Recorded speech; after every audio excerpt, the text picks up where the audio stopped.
층간소음 피해 보상 범위가 더 확대될 거라고 전망을 했는데요. 층간소음 첫 피해 보상 궁금한 게 많습니다. 변호사와 함께 궁금한 점 알아보겠습니다. 김종식 변호사 스튜디오 나와 있습니다. 어서 오십시오. 안녕하세요. 네, 이 조금 전에 나왔던 이 보도 내용, 크게 두 가지 차원에서 피해 보상이 이루어졌다고 해요. 네, 원고가 그러니까 청구한 부분은 두 가지인데요. 첫 번째는 층간소음 자체로 정신적 손해를 받기 때문에 그 부분에 대한 위자료를 배상해라 라는 손해배상 청구 하나 하고요.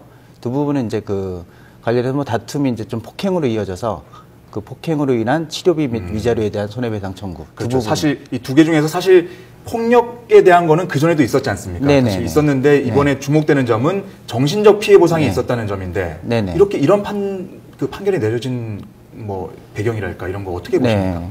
그러니까 뭐 보도에도 나왔는데 판결문을 보면은 이게 어떤 이웃 간에 수인할 수 있는 정도를 넘어서 사생활을 방해하는 정도에 이르렀다라고 이제 판단을 하셨는데 구체적인 근거는 좀 이게 뭐 판결문 자체는 좀 명확하지는 않습니다. 이게 그래서 객관적으로 소음의 어떤 측정 결과가 어땠는지 그러니까 뭐 몇 데시벨인지 이런 게 나온 건 아니란 말씀이시죠? 네, 그런 자료는 없었던 것 같고요.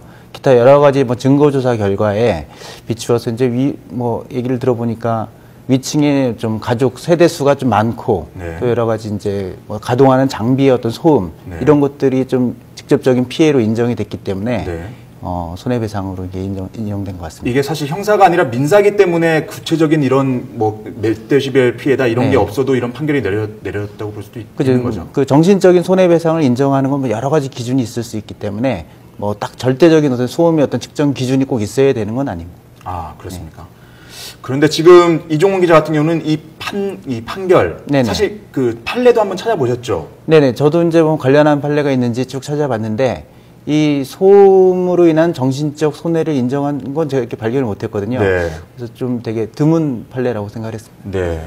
그러면 어떻게? 근데 왜냐하면 사실 아파트에 워낙 많이 살고 계시기 때문에 층간소음 피해 입으신 분 상당히 많을 겁니다, 사실. 그렇죠. 근데 이번 피해를 보게 되면은 말씀하셨듯이 용인될 수 있는 수준을 넘어섰다고 판단이 됐기 때문에 정신적 피해 보상하라 이렇게 법원이 판결을 했는데 사실 기준은 정확하게 뭐 이렇게 세워진 거에 있는 건 아니고요. 그러니까 기준이 이제 법적으로 이 정도 뭐 데시벨 측정 기준을 넘으면 위법하다, 이 기준 내는 적법하다 이런 게 법률상 정해진 건 없습니다. 이게 다만 다만 이제 관련한 기준이 몇 가지 기준이 있는데 일단 그 아파트를 건설할 때 어느 정도의 소음을 커버할 수 있는 정도의 자재를 써야 되고 벽을 뭐 그 층의 어떤 두께를 어느 정도로 만들어야 되는지 이런 기준은 그러니까 주택 건설에 관한 기준은 있습니다. 그러니까 건설사 입장에서 그리고 뭐 두 번째로 이제 환경분쟁조정위원회에서 분쟁 조정을 할 때 좀 내부적으로 가지고 있는 가이드라인으로서의 기준이 있고요. 간단하게 그 기준 설명해 주시면 어떻습니까? 이게 환경분쟁조정위원회에 이제 들어가서 신청을 하면 소음, 그 층간소음으로 인한 피해에 대해서 실제 조사를 하고 거기에 대한 어떤 분쟁조정위원회 조정을 얻을 수가 있는데 그 기준이 뭐 최근에 좀 강화가 돼서 그러니까 주간 기준으로 40데시벨 그게 이전에는 5분간 측정한 기준으로 돼 있었는데요.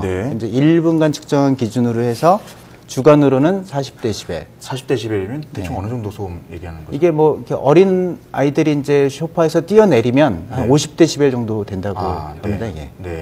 그다음에 뭐 40데시벨이면 뭐 도서관에서 좀 그 나는 소음의 정도, 요게 40데시벨이라고 하고요. 35데시벨, 야간에 35데시벨이라고 하면 뭐 속삭이는 정도. 뭐 그 정도 소음이라고 합니다.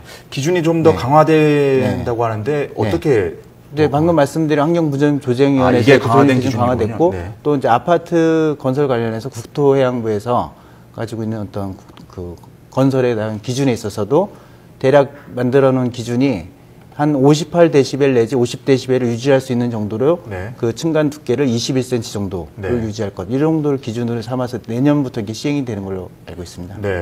이번 판결 계기로 혹시 좀 더 소송이 많이 늘 걸로 전망을 하십니까? 소송이 늘 것 같습니다, 이게.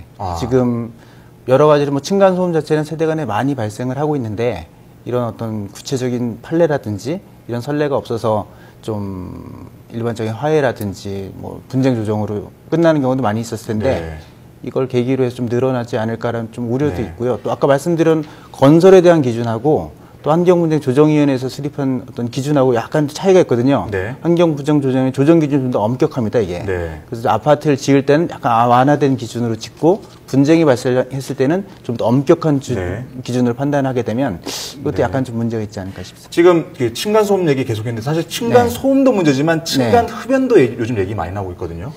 그러니까 층간흡연 역시 이제 마찬가지로 기준이 없는데요. 근데 예를 들어서 그 흡연이 금지되어 있는 구역이 있지 않습니까? 공중 뭐 음식점이라든지 이런 구역에서 담배를 피게 되면 그 자체가 금지된 행위라는 거기 때문에 그게 이제 위법하다라는 건 쉽게 결론이 내릴 텐데 아파트 같은 공동주택은 흡연 금지 구역으로 현재 설정 대상이 아닙니다, 이게. 네. 그래서 이제 만약에 흡연에 뭐 주변에서 흡연이 발생을 했을 때 피해를 입었다고 주장을 하면 그게 과연 그 인근 주민 사이에서 수인할 수 있는 범위를 넘어선 정도의 피해인지 이 부분을 입증을 해야지 손해배상을 받을 수 있을 것 같습니다. 아, 네. 쉽지가 않군요, 이게. 네네. 그 관련해서 뭐 최근에 저도 이제 검색을 해보니까 이게 그 뭐 새누리당 측에서 어떤 의원님께서 이게 층간소음에 아파트 공동주택까지 이제 금연구역으로 대상을 지정할 수 있도록 네. 조례를 통해서 지정할 수 있도록 네.